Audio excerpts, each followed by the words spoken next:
El campo eléctrico es un campo de fuerza creado por la atracción y repulsión de cargas eléctricas y se mide en newton sobre coulomb o voltios sobre metro. El flujo decrece con la distancia a la fuente que provoca el campo. Los campos eléctricos estáticos o también electrostáticos son campos que no varían con el tiempo. Los campos electrostáticos se generan por cargas eléctricas fijas en el espacio y son distintos de los campos que cambian con el tiempo, como los electromagnéticos generados por electrodomésticos que utilizan corriente alterna, como lo son los teléfonos celulares. El campo eléctrico se emplea muy comúnmente en las bocinas, ya que sin este campo no habría resonancia y por consiguiente no habría sonido alguno que estuviera saliendo de las bocinas del reproductor modular o televisor.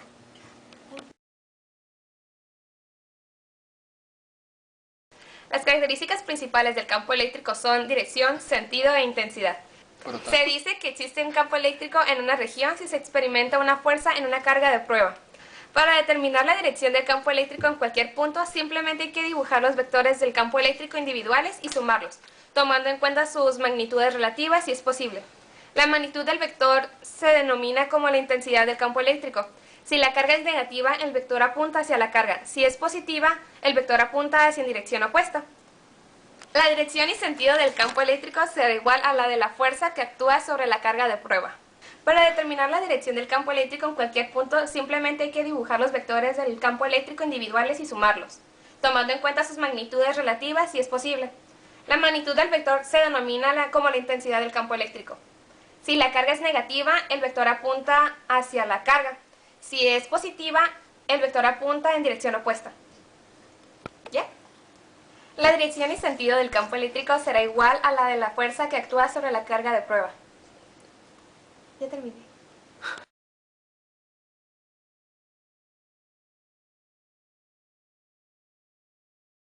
Líneas del campo eléctrico. Un campo eléctrico estático puede ser representado geométricamente con líneas tales que en cada punto del campo vectorial sea tangente a dichas líneas.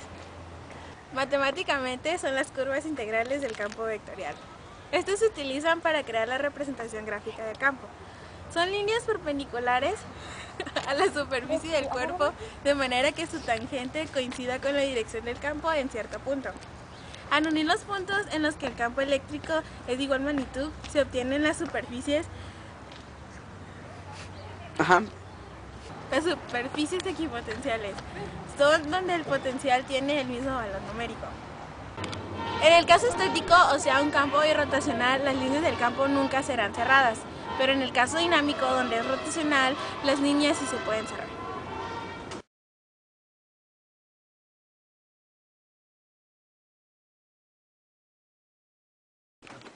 Bueno, yo les hablaré sobre la relación de los conductores y los campos eléctricos. Bueno, yo les mostraré cómo se comporta un campo eléctrico en un conductor y la forma en la que se puede representar o la podemos comprender.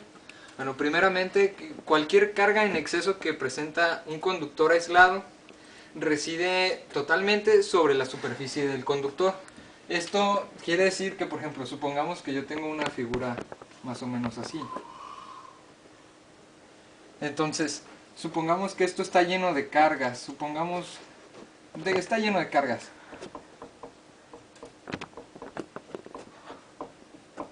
Entonces, llega un punto en el que este conductor tiene un exceso de cargas, entonces estas cargas en exceso tienden a intentar como salir, por así decirlo, como se puede ver aquí. Pero deben ser totalmente perpendiculares al conductor.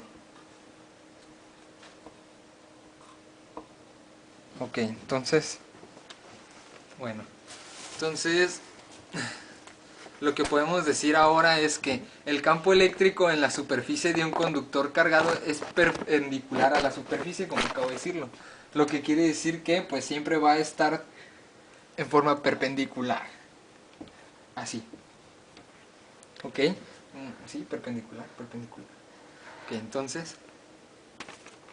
Ok, entonces las cargas en exceso tienden a acumularse en ciertas zonas, o sea, en las zonas más agudas, como lo es esta de aquí, una zona aguda, puede que esta o esta, por así decirlo.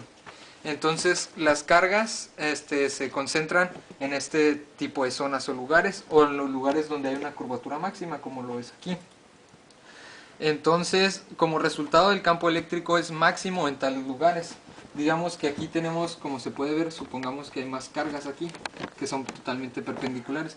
Pero en este caso, como el conductor tiene un lugar donde la curvatura es máxima, como aquí, las cargas tienden a ser perpendiculares y por lo tanto se concentran más en este punto que aquí, como lo pueden ver.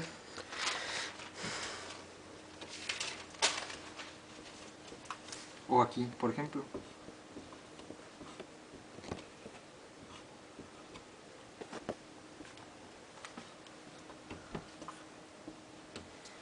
Y es así como puedo concluir la forma en la que se comporta el campo eléctrico de un conductor.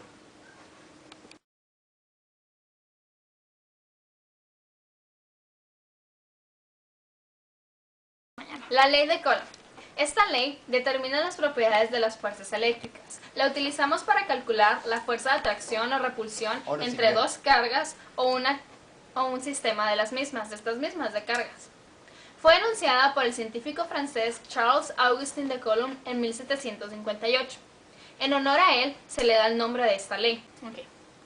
Coulomb, dentro de sus mediciones, dio con la constante de proporcionalidad, es decir, K, que es equivalente a 9 exponente a la 9 Newton metro cuadrado sobre Coulomb cuadrado. La magnitud en esta ley, la magnitud de la fuerza eléctrica entre dos cargas puntuales, es decir, muy pequeñas, depende del producto de estas mismas cargas, divididas entre el cuadrante de la distancia que las separa. Expresado en una ecuación sería que la fuerza del campo es igual a la constante de proporcionalidad por el producto de las dos cargas puntuales divididas, todo esto dividido entre el cuadrado de la distancia que las separa. En esta ley, las cargas positivas tienden a repeler mientras que las negativas atraen. Finalmente, los signos de las cargas no se usan en esta ecuación, ya que solo representan la naturaleza de las mismas. Sus signos se definen dependiendo del cuadrante donde se encuentra la magnitud de la fuerza.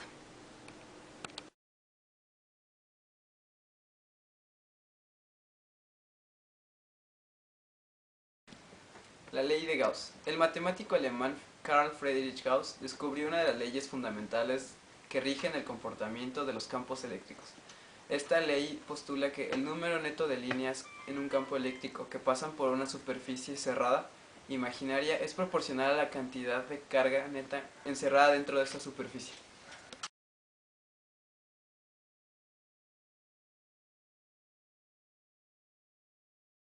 El campo eléctrico está en nuestra vida cotidiana. Por ejemplo, cuando frotamos o producimos fricción con un cuerpo, hacemos que este se polarice. Y polarizar es que se dividan las cargas. ¿Lo dije mal? ¿No la cagué? Perdón. Ok. Se dividan las cargas y aquí arriba se generan las positivas, aquí abajo las negativas. Y en su cabeza se hace una positiva, se hace un sándwich de cargas. Entonces, cuando lo quito, miren, se atraen, porque aquí es negativo y aquí su cabeza es positiva, entonces se atraen. Miren, se para el cabello. Se le para. Atrás se le para.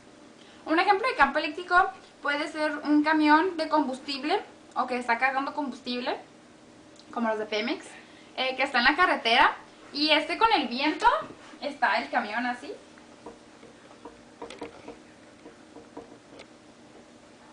Y su ruedito, ¿no?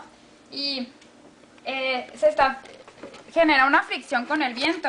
Al generar una fricción con el viento, pues produce una carga eléctrica, y esta puede ser muy peligrosa porque puede reaccionar puede hacer una chispa con el suelo, y eso puede ser peligroso porque puede generar un accidente pues catastrófico.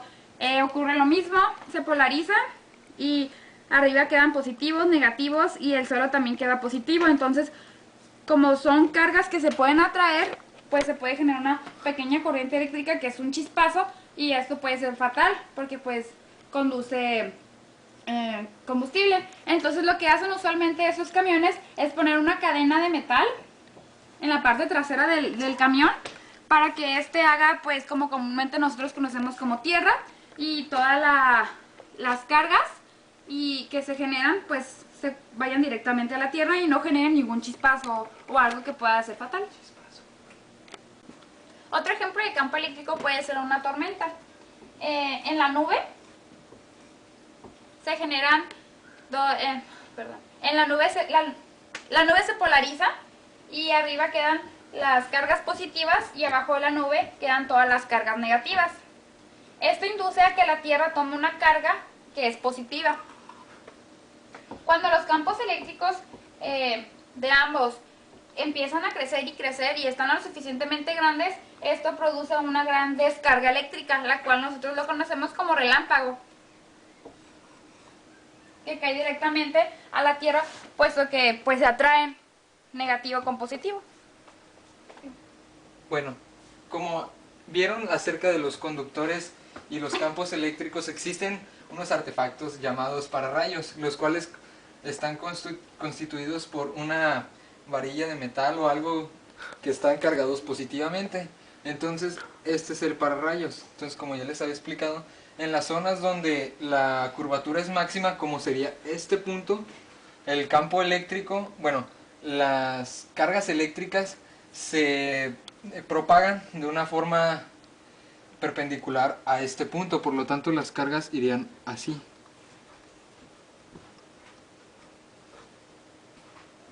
Entonces, por lo tanto, como si pueden observar, este campo que se va a generar aquí va a ser mucho mayor al que se va a generar aquí.